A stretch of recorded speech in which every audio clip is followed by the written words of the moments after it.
That song is so catchy. I love it. Welcome, everybody, or welcome back. If you're just joining us now, welcome. And those of you that were with us for the last one, are your mind just blown or what? So make sure you tell us in the chat who you are and where you're from. I'm Erica Sandstrom, known as Green Screen Gal, and I am here with the amazing Amanda Fox. I think that's the right direction, who put this whole together. She is genius. Anyway, so excited. This is just beyond exciting. And I just wanted to quickly share with you the virtual schedule. That's a one-pager. And maybe Amanda could post the bit.ly for me. That Sure. would be okay. So you will find this schedule at this link, and it's a one-pager that will take you through the whole schedule. And if you click on the, I'm sure you can all figure this out, but if you click on the plus sign, you will see who the keynote speaker is and more, and then their bio, as well as their session. And you also have down here, you can buy the AI classroom book and register here and enter to win for the t-shirt and all the fun stuff you will be learning about. And definitely subscribe to TeacherGoals YouTube page and check out all the sponsors here at the bottom as well. Lots of fun stuff for you. You will be exhausted by the end of the week. I'm already tired from that amazing presentation we just had from Dan Fitzpatrick. And now coming up, are you ready for me? Are you ready for me to tell them? Not yet. So really quick, before we bring up our special guest, I just kind of wanted to thank our sponsors again. So our sponsors, we have CuratePod, which is an amazing AI software that allows you to create and assess student knowledge and student comprehension. Canva, which has amazing magic AI tools within the platform. Conquer, which is a love child of Moat with Will Jackson. Conquer AI has an amazing, it allows you to generate all kinds of amazing content for students.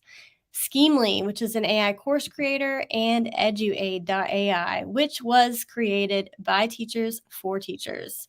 So make sure you check those out. We do have a schedule change tonight. Right directly after this, we're not doing the sponsored Quiver Vision Gold session. or sponsored demo. We're moving that to Friday and folding the Corporate Vision is sponsoring our happy hour or appy hour. We're going to have some fun games. We're going to do all of our giveaways from the week. There are different design challenges and different sessions. You can get a copy or your own, a Week of AI t-shirt. And I'm going to drop that link in the ticker going across. It's bit.ly/Week of AI shirt. Everybody who purchases a shirt is entered into a raffle to win a set of 30 AI classroom books. We have individual books for giving away. We have Canva print vouchers so you can print your own design. And make sure you tune in tomorrow for John Wick's session. I know you've seen all of our wonderful speaking presenter avatars all over, and you've seen our cyberpunk versions of the presenters. So if you want to learn how to make that, tune in tomorrow at 6:00 and join our cyberpunk avatar design challenge, where you can make your own shirt and win print vouchers and more. Yeah, it's been so much fun playing with it. I actually was playing with DID. I always say it wrong, with my 84-year-old father yesterday. So I'll have to share that this week sometime. And it's like, what? Yay. Thank you, Angela, for supporting the T-shirt fundraiser. Again, all of that money is going back into these prizes. They're going out in forms of books and print vouchers and all kinds of other stuff that we keep adding. We have CurePod licenses as well. So, and then John Wick said, excited to hear Brett. Likewise. So do you want to introduce Brett? Absolutely. I had the pleasure of meeting this fabulous man at ISTE right towards the end. And it was, it's like meeting somebody else from this amazing spaceship we're all from. Anyway, let's all meet Brett Salakas. I hope I said that right. The HP Education Ambassador, international keynote speaker, the best-selling author of A Mammoth Lesson, the founder of #AussieED. Yep, he's an Aussie. The largest online network of teachers in Australia.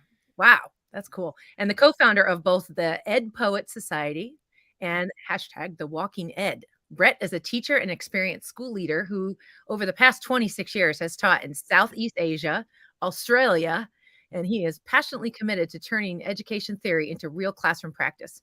Brett is all about connection, collaboration, and inspiration, and that is so true. He's such a gem. I'm excited.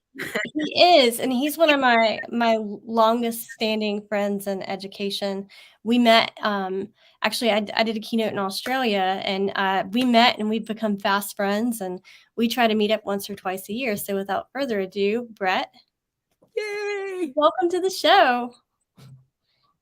Oh, can't hear you. Unmute. Yeah. You forgot to mention former male model. and former male model. Yes. Yeah. So I love your background. What you got going on there? Yeah, that's a fun You know one. what? Actually had this commissioned with the work that I'm doing at the moment with schools across Australia. This is actually created by a young early childhood artist called Melissa Barton, who made this all about how we can use education technology to actually improve schools and improve students. So I'll give you the 30-second. This beautiful circle in the middle. In Indigenous Aboriginal art, circles often mean gathering places. So this is actually a school here in the middle, and the little U shapes represent people. If you ever sit in the sand at the beach and you notice where your legs are and where your bum are, it makes a little bit of a U shape, right? It makes a little bit of a U shape when you sit in the sand. So these are all people like sitting around the campfire. These are all our students on the outside. And the little U shapes here in the center are all teachers, and these different layers that radiate out from the teachers are the different layers of support that exist within a school. So we've got our school in the middle, and then here across coming on crossways, this represents a child on their life's journey before they enter school, as they come into the school supportive environment, and they move on to higher learning and employment. And here is the different technological parts that can come and work as scaffolding. And you did introduce me and said, I'm working with HP a lot nowadays. So this is HP, and this is other ed tech sort of solutions and guidance that can come and have different scaffolding to help the school and to help the child on their journey through life. So my favorite artwork, actually, would you believe, I have the real thing sitting right here next to me. Gosh, awesome. There's a lot of green in it. Yeah, the green. Oh, that's awesome. So your session is AI's invaded my classroom. Since AI's become mainstream, it's invaded classrooms all over the world. And you're going to explore some AI tools such as Adobe Firefly, Synthesia, Pictory, Blockade, Skybox. Like, I can't wait to hear what you're going to talk about and what you're going to share with our listeners. So are you ready? I am set, ready to go. Locked and loaded. Okay. All right, so buckle in. We're going to go back down under while you blow our mind. Yeah, while you blow our minds with some AI goodness. All right. Oh, there you go. All right, beautiful. So here we are. As Amanda said, I'm going to talk about AI invaded my classroom. I am coming at you from the future. I know this is being recorded on Sunday. I am already in Monday. It is Monday morning here in Australia, so I'm giving you the hot tips from the future.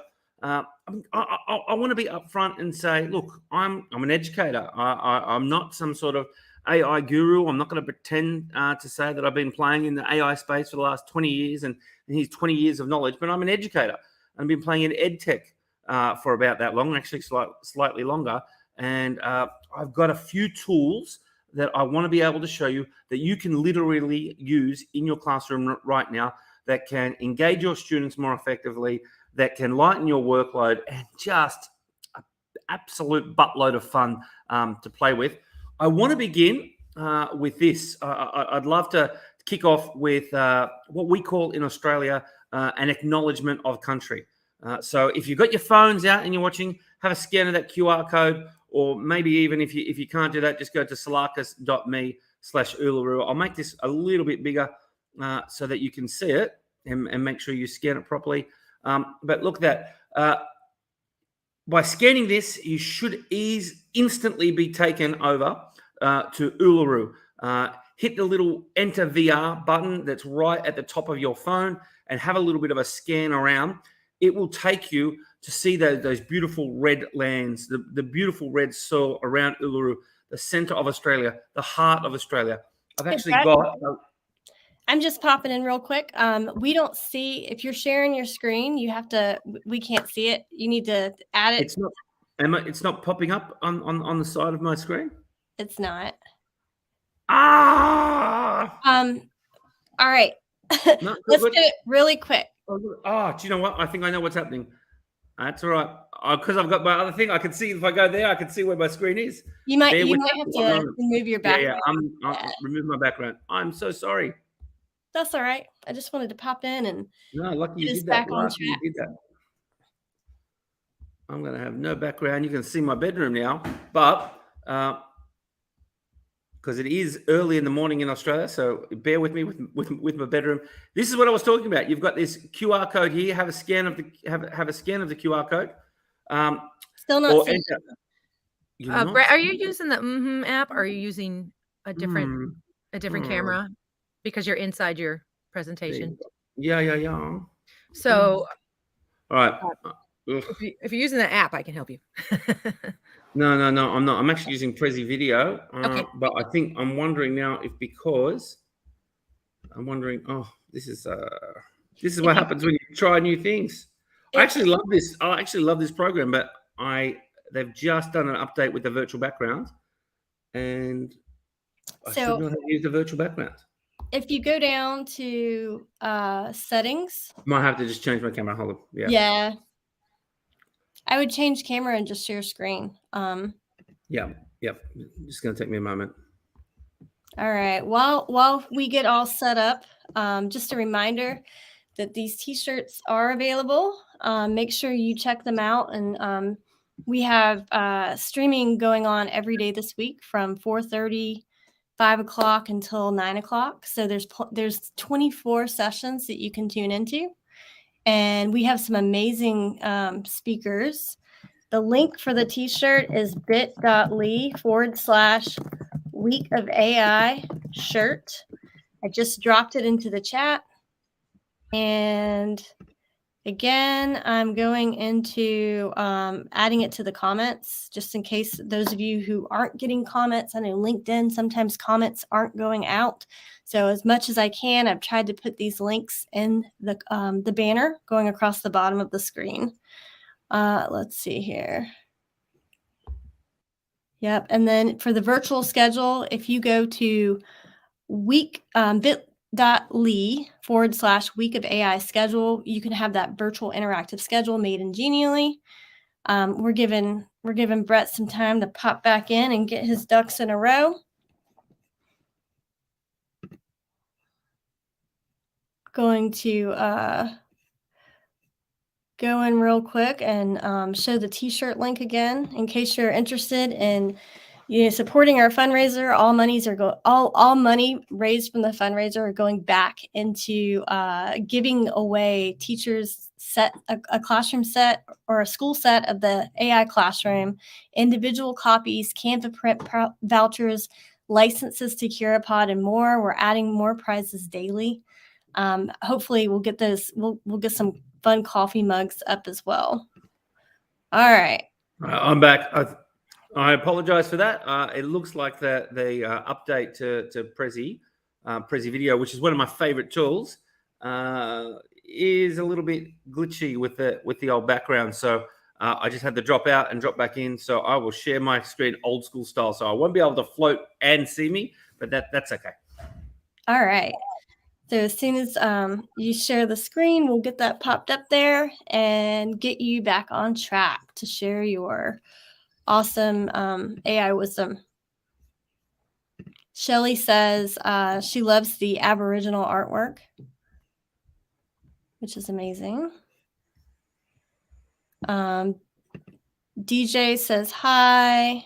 How are you? Trisha says, thanks for describing the artwork behind you. Just going to add this to screen. All right. All right. I'm going to drop back down and let you do your thing. All right. No worries. I'll go through this. Apologize for that glitch. AI invaded my classroom. This is the slide you were meant to be seeing with all of that. So use your QR code to use your phone to scan the QR code there, or go to salakas.me/Uluru. This is what we call an acknowledgement of country in Australia. Whenever we gather as a group, we acknowledge the First Nations brothers and sisters who were the first teachers on our lands. Here, I wanted to demonstrate the power of digital pedagogy, enabling learning experiences that were previously impossible. This is the kind of what this whole week is about, right? Like, it's about unpacking AI and learning about how we can do things that we couldn't do just yesterday. So enabling those experiences. So scan that QR code, hit the enter VR, and actually have a look around, and you'll see the beautiful red soil that is the center of Australia. This is a tool called Cities 360. Actually, it can take you anywhere in the world. If you want to go off to Paris, you want to go off to the Colosseum, you want to go off to the Grand Canyon, you can actually go to Cities 360, grab a link, pick it up, chuck it in a QR code, use it with your students. There's no cost to it, and you can actually give your students that experience that you're having right now. So, like I said, whenever we gather, we acknowledge our elders, past, present, and emerging. We actually acknowledge here today, particularly, that our First Nation brothers and sisters were the first teachers, but then we, as educators, are walking in the same footsteps as those First Nation teachers. We are sharing knowledge from generation to generation, just like knowledge was shared from generation to generation for centuries and for thousands of years before us. So I'm going to talk about a couple of different things. I'm going to fly through this. So what are you currently being asked to do at school? This is a big part of why we need AI. We're pretty overloaded at school. We're being asked to do things. We've got a huge workload. AI can lighten that workload. I'm going to show you a few things about that. I'm going to clarify what generative AI is. We're going to have a look at a few different things. We're going to look at some concerns and some risks. I'm going to just quickly get to what is the difference between generative AI and AGI, because AGI, or broad AI, this is Skynet, this is Terminator, these are things that have self-awareness and can think for themselves. Generative AI is not that. Generative AI is not thinking for itself. It is predicting what it thinks we want to see. It is generating content for us, whether that content be video, whether that content be text, whether that content be audio, or whether that content be images. It is generating things that is predicting what we want to see. So we are very much in the driver's seat. Generative AI, we are the pilots of what the AI is going to be able to create. AGI is where AI is self-aware and doing its own sort of thinking. It's a little bit like the difference between cybernetics and AI. Cybernetics is a broader understanding of digital systems and how humans interact with digital systems, and that those digital systems are built to be able to support and enhance what we do, whereas AGI or AI is moving to that autonomous sort of thinking. So generative AI is what we're going to be looking at. I did want to show you this that I've come across recently from Intel. A lot of the conversations that you'll hear today and in the coming week, and just in general, if you're online, is all about how we can use AI. What can we do to use AI more effectively? However, there's not a lot of talk at the moment on what can we do with AI to prepare our students to be qualified to make AI. So this program, AI for Youth, is actually a program set up by Intel. Schools and teachers, it's free. Schools and teachers can get qualified and certified, and students can get micro-credentialed from Intel themselves that actually be able to create and learn and be endorsed and certified to make their own AI tools. So if you're working in a high school, if you're working in a high school where you want your students to be able to potentially enter the workforce with a qualification with AI, maybe they're trying to get into university, maybe they want to get involved in a startup, maybe they want to be able to develop their own tech, maybe they want to work for a big multinational like Intel themselves. You can actually get these AI for Youth micro credentialing. So I think I wanted to show you this up front and early because it's so different to what so many other parts of the conversation about AI are right now. Because right now we're so reactive to, hey, we've got this new big thing. But AI for Youth lets us as teachers become certified, but then actually deliver programs that allow students to become micro-credentialed and certified to help with their employment. So what I want to do now, whilst I'm still sharing, is actually walk you through a whole bunch of different tools. So pardon my messy desktop, but let's go here. First tool I want to show you is actually Adobe Firefly. So Adobe Firefly, I want to pick up from where Dan was talking about. So at the moment, there is a whole bunch of issues with copyright and all sorts of different problems, because if you have a tool like DALL-E or a tool like Midjourney and you ask it to make a Picasso, who has the intellectual property over that? And this is a conversation right now that's up for debate. Are we talking about Picasso or Picasso's family still owning that copyright? Or is there a movement where we can have a style of art like Cubism? Well, no one owns Cubism. So we can have styles and themes, but not actual individual intellectual property. So instead of, say, having a Roy Lichtenstein and having AI replicate Roy Lichtenstein art, we can have pop art and have it generate pop art. So Adobe is one of the first people in this space that is doing something in a way that I guess is more sustainable and more, I guess, carefully respectful of the intellectual property of creators. And I'm going to show you how it does that. Now, this Adobe Firefly is still in beta mode, but a very, very powerful tool. Right now, you can make text to make images. You can do text to make text effects, make your own fonts, and you can recolor different vectors in a snapshot. But they're in development of a whole bunch of different things. Like actually, you can edit space and be able to fill it. You can actually do a whole bunch of different things. I've seen a video of one of the things where it actually took an image of a summer farm and then asked it to completely convert that summer image into a winter image, and it had snow-covered fields and all that sort of stuff. Then it asked it to turn it into a video, and it actually had the gentle snow falling. So we can retouch a whole bunch of different things. But I want to show you what can happen here. So we're going to go text to image and give you an example of this type of thing that is, I guess, copyright safe. So the first two tools I want to show you actually are things that help with the terms of service as to why people are a little bit afraid to use AI. One of them is this copyright issue. So let's have a look. Copyright issue. Say I want to create a dog driving a train. I've got dog driving a train. I'm going to have it generate there. Get my dog driving a train. But notice now, I've got over this side here, I've got a whole bunch of different options. So I've got my dog driving my train. So this is very similar to if I'm using DALL-E or Midjourney or something like that. We've generated the art, but here I can do movements. So maybe I want, Amanda, I know you love your steampunk. I'm going to click on steampunk over here. So maybe I'm going to go to a different theme. Maybe I want some concept art as well. So you see down here, I've got dog driving a train art, steampunk, concept art.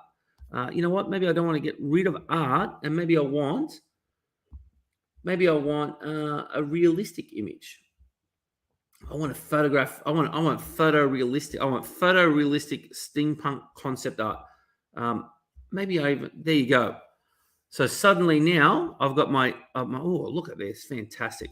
Bring that up. So suddenly now I've got something that is very much intellectually property appropriate. I haven't lent on one individual person's style. I've got movements. I have genres. I've got effects. I've got techniques. I've got concepts, but not individual stuff. And what interestingly Adobe is doing, if I download this, it actually is having a watermark. See here, promoting transparency in AI. It actually gives a little mark just in the bottom left-hand corner, letting people know that this image is created by AI, and no one can misclaim that they've done that themselves. So, as I said, what I really want to be able to do, these first two tools, is how do we get around the terms of service? So my second tool I want to show you actually is a tool called Byte. It's developed by Codebreaker. Now, a lot of the issues around ChatGPT is that the terms of service has a use of 18 and over or 13 and over and all that sort of stuff. Mostly that is about because you have to log in and share your personal details, and that breaks our privacy, our data collection laws around the world. Australia, very, very strict. America, I know likewise. Europe, particularly strict about student and youth data collection. Tools like this, and this is not the only one, but this is certainly the first one that I'm aware of, and the one that I've been using. It operates with the same language model as ChatGPT. Can you tell me about different types? If I could type, it would be good. Types of trains. I don't know. I've got trains on the brain this morning, and it will go through and it will actually be able to populate that and generate a whole bunch of different information for you. So here, sure, be happy to help. Unlike ChatGPT, where you slowly see it generating the text, it waits a few seconds, it populates it all in one big hit. So it doesn't have that endorphin hit of it slowly generating, but you've got it. And so this way you can skirt, if your system or your school has AI blocks and you can't get into ChatGPT, but you really would like to, tools like this Byte, allow you to be able to utilize the AI, generative AI, but not break any of the laws and not break any of the policy stuff about collecting student data. The only drawback is that unlike ChatGPT, where it stores and remembers your previous chats, because it's not collecting data, you don't actually get to see your past chat. So you've got the chat that you've got right now, and you can ask follow-up questions, etc., etc., etc. But it will stop at that. The next one I want to show you is this tool called Flicky. Okay, Flicky, amazing tool. Flicky, it actually lets you create a whole bunch of different videos and podcasts within seconds. I'm just going to jump off for a second just so I could see you all and talk to you. Let me minimize that. So if I jump back over to here, so Flicky itself, if you ever want to be able to make flipped learning videos, we all know, great tool for study, great tool for thanks Jackie, good to see you there. Thanks Jonathan. Great tool for so many different things. Flipped learning. Problem with flipped learning, oh my gosh, it takes a bloody long time to make a heap of videos. How good would it be if in just a minute or two we could create a video that could either inspire and engage and warm students up for a little bit of work, or would it be able to help with student study? So being able to support study, being able to support a whole bunch of different things, very, very useful. I'm actually going to make a video from scratch live right now. Let's check. I've just done a little bit of text. I've just done a little bit of text on trains. I'm going to use that, and we're going to make a video in under about 2 minutes. That video will have sound. That video will have audio. That video will have a description.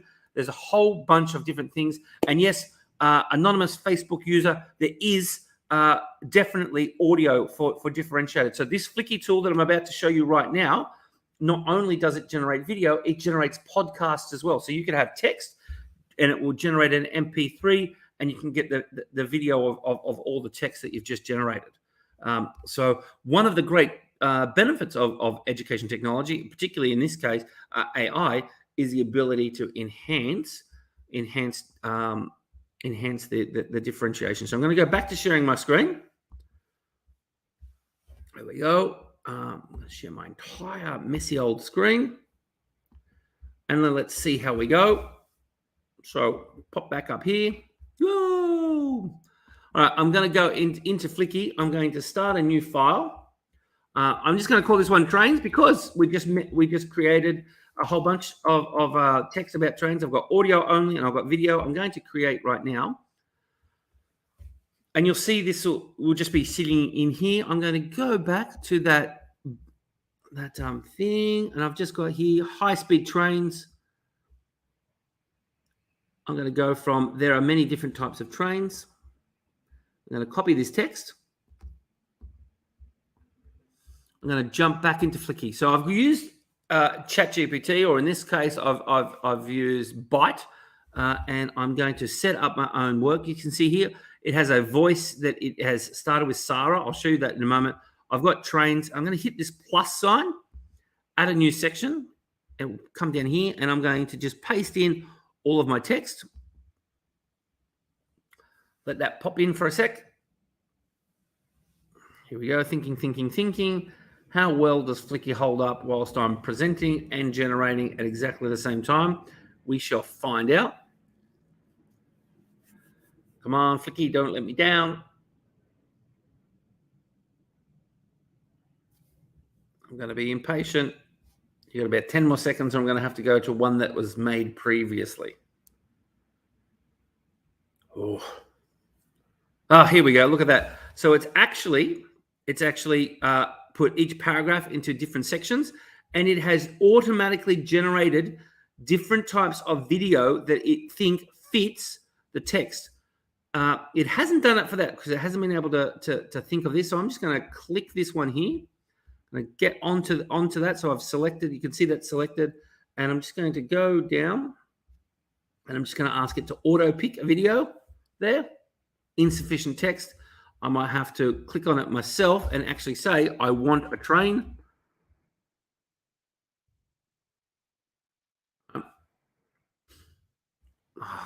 Why don't we have a look? Your only purpose in life is to buy and consume merchandise, and you did it. Your only All right. And then might have another one here, and I'll go trains again. Oh, sea train. Might just have the still image for this one.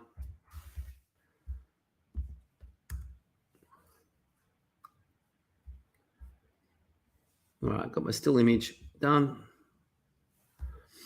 So I've actually now got a whole set of that text that I've generated about trains. It's got video that has got here. And if I click over on the voices, I suddenly now have a whole bunch of different voices. I've got different dialects that I can select from, different genders.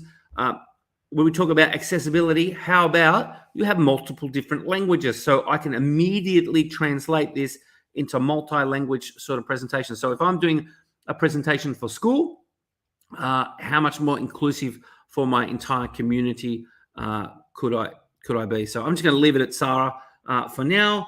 I'm going to come down here. I'll watch my video off to the side. Your only purpose in life is to buy and consume merchandise, and you did it.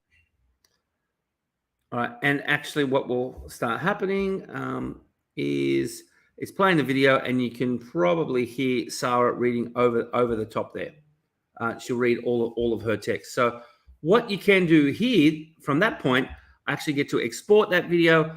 I've got that video, and I share that with my LMS, and I've got actually a narrator narrating all of my text. So I don't want you to actually do that. I'm going to stop you there so we don't go too far down that rabbit hole, and we can do a whole bunch of things. Synthesia is a different text, a text that generates videos as well. There's a little bit of a cost to this one. It gives you a free where you can do a little bit of a tester, but there is a bit of a cost to this where you not only can pick a video, not a bit like Flicky, not only have an audio that creates, but actually an avatar that does the entire presentation. So I can actually get text, put the text in, select a different presenter, select a different background, and I'll do a full presentation. Again, from an accessibility point of view, if you've got a child who can't get into class because they're ill, if you've got someone who has high anxiety and they can't present in class, suddenly now they can be full participants within that work environment. I do want to jump now to, I know Erica, you mentioned Diddy, DID. I was using Synthesia pretty exclusively, and I've just started shifting over to DID. One, because I can get a little bit of a longer text for the free account. In DID, you actually get an image, and you select an image of a famous person. I did one the other day on Cleopatra, had an image of Cleopatra, had a whole speech. I used ChatGPT actually to generate a speech from the point of view of Cleopatra, put that text in, and then it animated the Cleopatra voice so that Cleopatra became inverted commas, alive, and then was actually able to talk as well. I do want to show you a few different tools or different ways to use ChatGPT.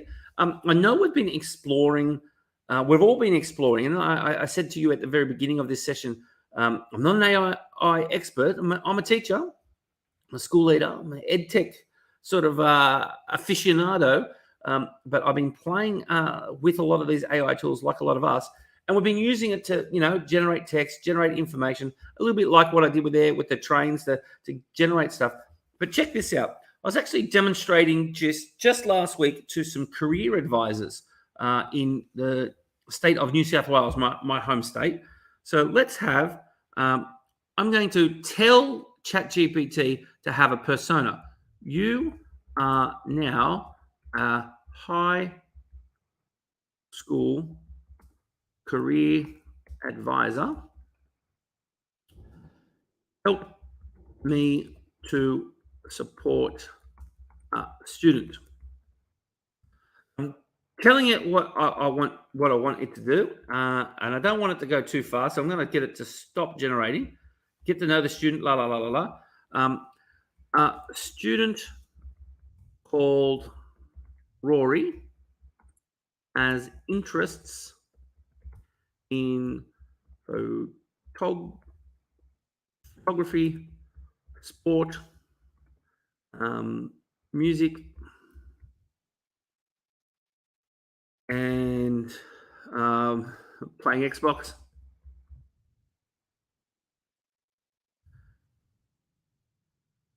He is strong at school in history and English. What careers might he be suited to? But actually have it to have a bit of a think. So make it be your assistant. In this case, we're having a conversation. We're having a conversation with a child in this scenario. Child's come to ask some questions. It's about career advice, but it could be about anything. It could be about the child asking about anything.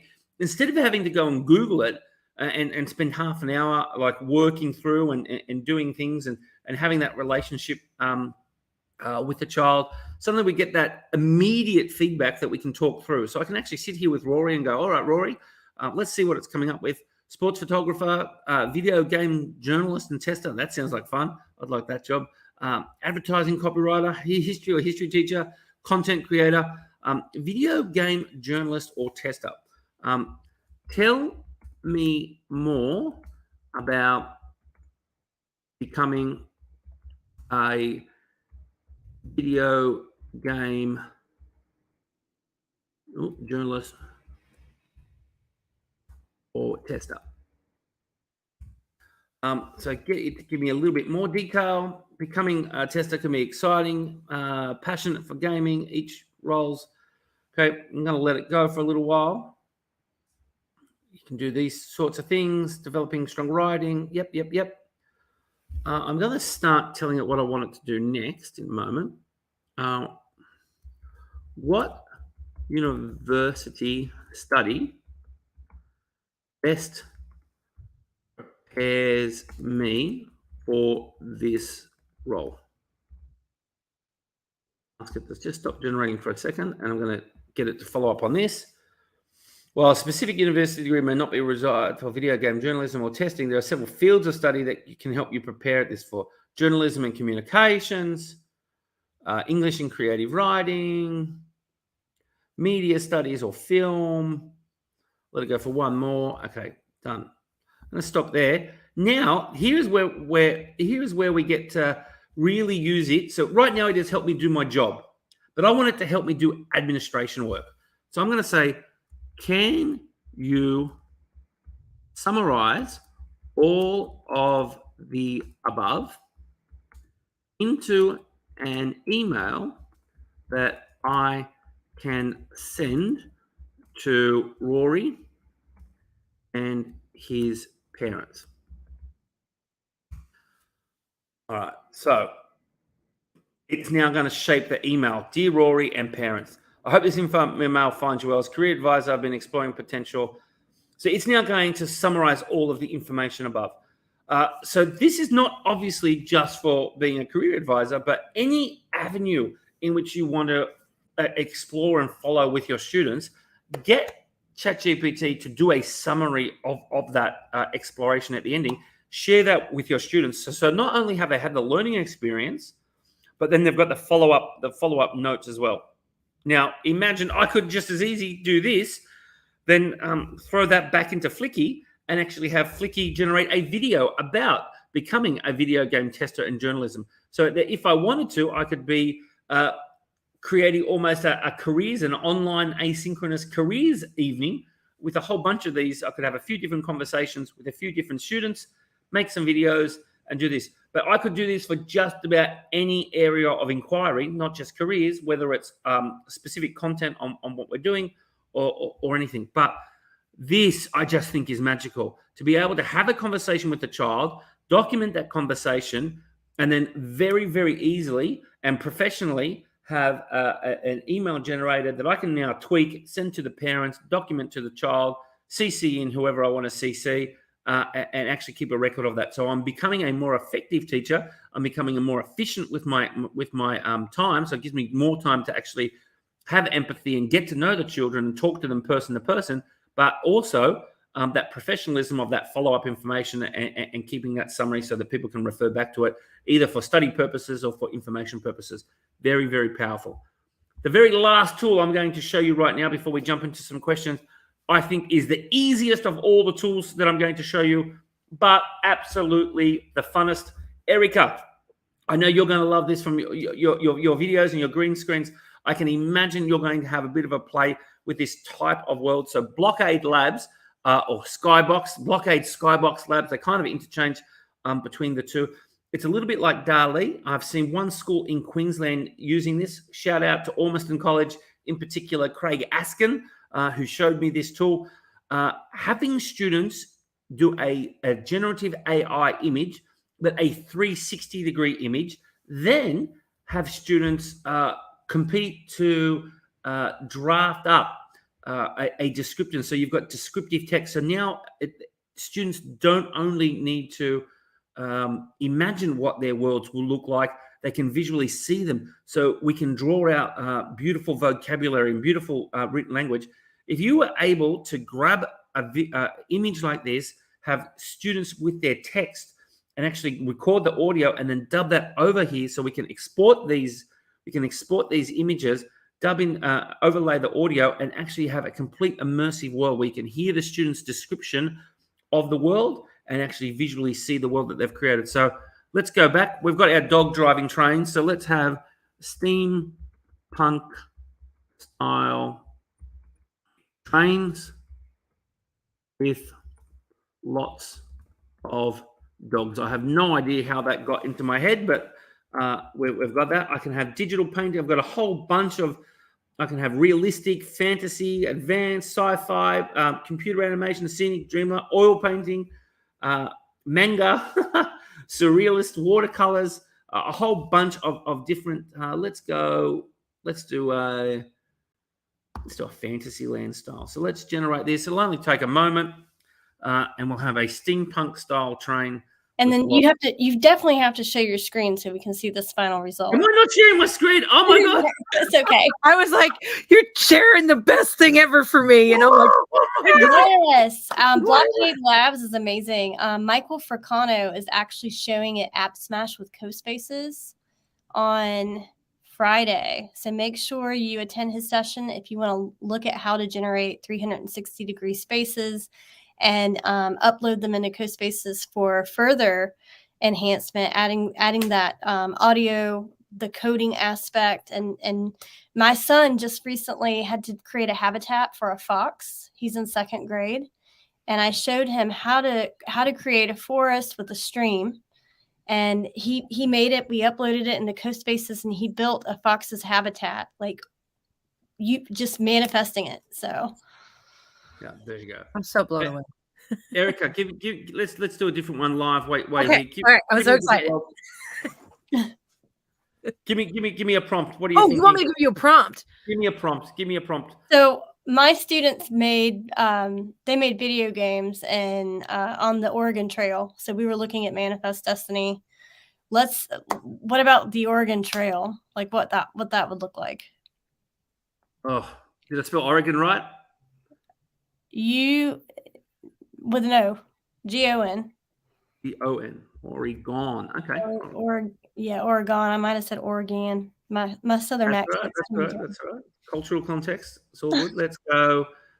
Let's have scenic Oregon Trail. What would I see on the Oregon Trail? Would I see mountains and stuff like that?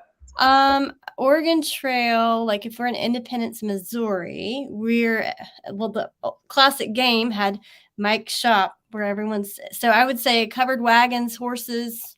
Oh yeah, wagons. Hey. All right.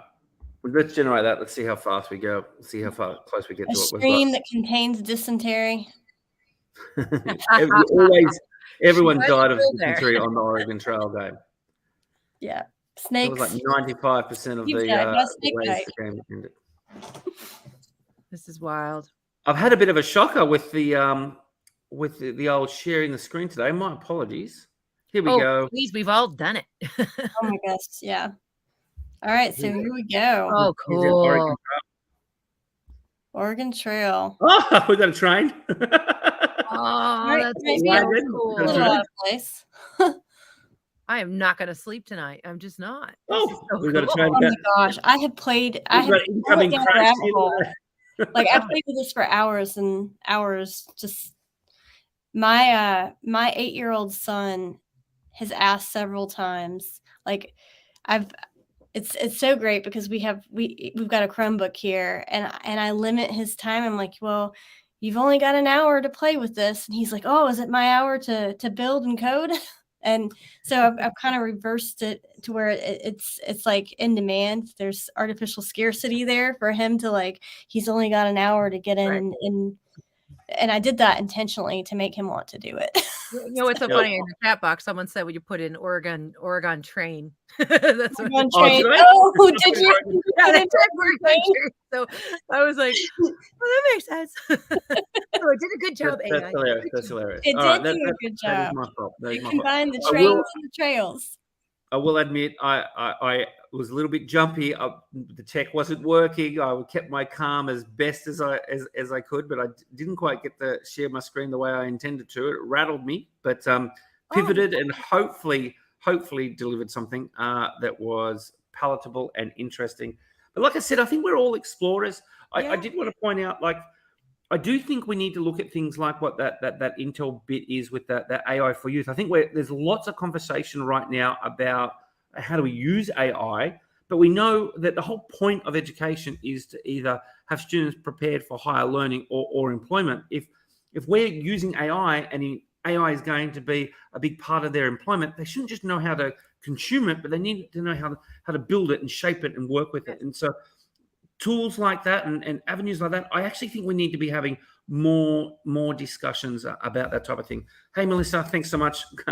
Oh my gosh. No, it was amazing. I took so many notes. I literally couldn't keep up on. I'm thinking everything I'm supposed to teach on Friday. You just gave me more tools that are going to be even better. So I think that's it. I think there's so many things right now that we can play with and explore and make our life easier. There's just so much out there. It's so true how you said make your life easier, and it just gives you room. I always tell people that I get a little scared of AI. I'm thinking, if they know how to do something already, there's no sense in taking brain space to have to recreate the exact same thing over and over again. Now they have room to learn new things, and that's just a beautiful way to put it. So thank you. Yeah, that's right. I read some articles about the protests in the 50s when calculators were first starting to come into use, and there was the arguments for banning calculators and keeping calculators out of school. That people were worried that students wouldn't be able to remember their basic facts and wouldn't know how to be able to do advanced mathematics. And you think, actually, whilst there was that little bit of a transition period, the maths that we do now, because we've actually can leverage the calculator, students are doing the types of things that you could only do in university, 30 or 40 years ago. So the logarithmics and all that sort of stuff, we've been able to push and access a higher level of learning. Now, okay, I think there is an argument to say, right, we might not be able to remember our times tables as well and know number facts off by heart, but a greater percentage of us have a higher understanding of more complex mathematics. I think that's the type of thing that we're going to experience here. We need to find how do we use AI not just to do basic storytelling or basic essay writing or whatever it might be, but how do we leverage this, exactly what you were just saying, Erica, how do we leverage this stuff and then actually make us all operate on that higher plane at a lot more regularly? Absolutely. My students, just from the little we've done, the creativity has gone through the roof the past couple weeks, and just from getting the basics out of the way, that Yeah, I can't wait to talk more about it on Friday. But yeah, it's just you said that perfectly. Those just dipping their toes into AI. You are not that far behind the rest of us. I don't think there are any experts right now. We're all just explorers figuring it out. We're all on the AI Oregon Trail. Yes, and you actually use AI. Anybody Yeah. who has Alexa, you're already doing this. You got this. Yeah. So I can see a question in the chat there from, I think it's Elena. Elena, there you go. Cities 360, thousands and thousands of 360-degree images and videos all around the world, totally free. Cost an absolute bomb if you want to download them and own the image, but you can link to them online for nothing. Take your class to Paris. Take your class to the Sphinx. Have a look at the pyramids. But have a look around and see that 360, or use Blockade Labs and create a 360-degree image of the type of thing that you wanted to explore anyway. Wasn't 360 Cities one of the ones that you presented on in Chicago when we did our AR VR Smackdown? Well, it's one of my favorites. It's one of my favorites. Do you know what? I use it all the time as a demonstration for the Acknowledgement of Country, because of the challenge with the sharing of the screen. I was going to show, I actually have just bought this beautiful bowl, and one of the schools that I work with up in the far north of Australia, I actually collected some of the beautiful red sand. Have a look at this. That beautiful red sand that you saw on Uluru, I actually collected a little bit of it. So what I was going to do was take you to virtually the Uluru and see that beautiful red heart of Australia, and keep in contact with that red soil, that heart of what we do, and have that connection of our First Nations teachers, passing knowledge from generation to generation, and us being connected with the land in which we walk and walking in that same footsteps, and just passing knowledge from generation to generation. But we can do it with so much digital tech and so much digital tools. And this week of AI that you've put together, I'm so impressed with, because it's exactly what we're doing. We're being able to walk in the footsteps of those who have gone before us, explore these new tools and these new lands, but bring so much more, I think, engagement and excitement into our classroom. But like that email thing with the ChatGPT, we can lighten our administrative load. I think the more we do that, the more easier we make our teacher role, and then the more we can focus on the empathy and the humanity of getting to know the people in our class. And the creativity. I know there's been so many times, like the Oregon Trail lesson that I created was about 100 pages long. I have a little guest here. She jumped in my lap. This is Maggie. Oh, I have a cat. But I spent so much time focusing on the standards and hitting the vocab and like building it that I didn't get as creative as I wanted to, because it took so many hours to build out what AI can do for us now. So just thinking back, if I would have had these tools when I was building this game out, I would have been, I wouldn't have spent 40 hours on this like long lesson plan on game design with, Manifest Destiny themes. I could have gotten all the content kind of chunked out by decade with key terms, and spent more time on being creative with the kids. It's so true. I've been, almost angry that I've worked so hard for 30 something. I'm like, oh my gosh, our creativity we could have, so it's super fun. And I hope that we're also going to help people with the fear of anything new. I mean, my 7th year of teaching, I saw the internet get invented. So oh my gosh, students are going to cheat using Google. Yeah, I know, right? It's in getting past the fear. And the thing is, we have used a lot of AI in our lives. We do every day, but just starting to play and have some fun with it. And I am a newbie. I'm learning from both. I just learned 10 more sites I didn't even know about, but you will quickly see the benefits, even with the littlest things. So so let go of that. Hopefully people can let go of that other voice that a lot of people say, and jump on in, because it's not going anywhere. Like this background here, generated with AI. Yeah. Oh, it's a blast. It's a blast. So- Like I said, I'm not sleeping much these days because now I have 10 much fun to play. Yeah. Yes. So, Brett, thank you for joining us. Thank you for sharing all these wonderful AI nuggets. I hope those of you watching took away at least one thing. I can count on, at least 5 things that I'm taking away. I appreciate you coming on, and we hope that you tune in the rest of the week. For those watching, I just wanted to kind of go through our sponsors again. Thank you, EduAid, Schemely, Conquer, Canva, and Curipod.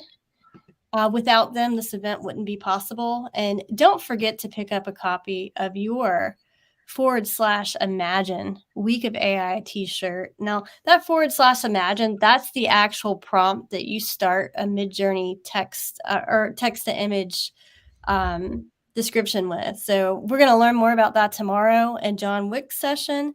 He's going to guide you through how we created all of our cyberpunk avatars. And everyone who buys a shirt gets entered into the raffle to win wonderful prizes, which we will be giving away, and we'll be gaming. We've got some fun games on Friday for our conference closer happy hour sponsored by Quiver Vision. And I know Erica's got some fun things in store. We've got a spinny wheel for everyone who buys the shirt. Your name will go into the drawing. And we're excited about that. And we can't wait for you to tune in tomorrow for our MIT panel, where we have Daniela DePaolo, who is a MIT PhD student in the MIT Media Lab, who specializes in biases, ethics, and children's rights with AI. Yeah, I'm just these keynotes wow, what a way to start, and I hope it got everybody super excited for this week. And so thank you so much, Brett, and it's so good to see you again. Are you last time I saw you, I was just about to go on stage and sing some karaoke. So yes, I know. in New Orleans. Yep. So thank you again. Everyone have a wonderful night. Happy Mother's Day to happy the mothers out there. And if you are a teacher, I'm sure you've been called mom at least once or twice at some point. So hopefully all teachers are celebrating too, and mothers of fur babies, because they matter too. All right. Have a good night.